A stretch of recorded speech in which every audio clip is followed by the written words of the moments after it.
નમસ્કાર દર્શક મિત્રો, નિખરતા ગુજરાત ન્યૂઝમાં આપનું સ્વાગત છે।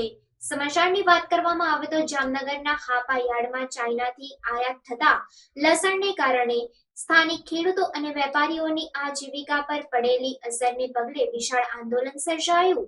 જામનગરના હાપા યાર્ડમાં ચાઇનાથી આયાત થતા લસણના કારણે સ્થાનિક ખેડૂતો અને વેપારીઓની આજીવિકા પર પડેલી અસરને પગલે વિશાળ આંદોલન સર્જાયું છે।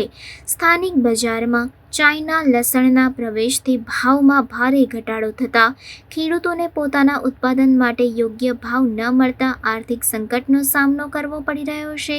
આ સમસ્યા સામે હાપા યાર્ડમાં એકઠા થયેલા વેપારીઓએ ચાઇના લસણનો બહિષ્કાર કરવાનો નિર્ણય લીધો છે। તેમણે સૂત્રોચ્ચાર કરીને ચાઇના લસણને ભારતમાં પ્રવેશવાથી રોકવાની માંગ કરી છે। વેપારીઓનું માનવું છે કે ચાઇનાથી આવતું લસણ ગેરકાયદેસર રીતે ભારતમાં લાવવામાં આવે છે અને તેનાથી સ્થાનિક ઉત્પાદકોને ભારે નુકસાન થાય છે। આ આંદોલન માત્ર હાપા યાર્ડ સુધી મર્યાદિત ન રહી પરંતુ આસપાસના વિસ્તારોમાં પણ તેની અસર જોવા મળી રહી છે। ખેડૂતો અને વેપારીઓ એક થઈને સરકારને ચાઇના લસણ પર પ્રતિબંધ મૂકવાની માંગ કરી રહ્યા છે।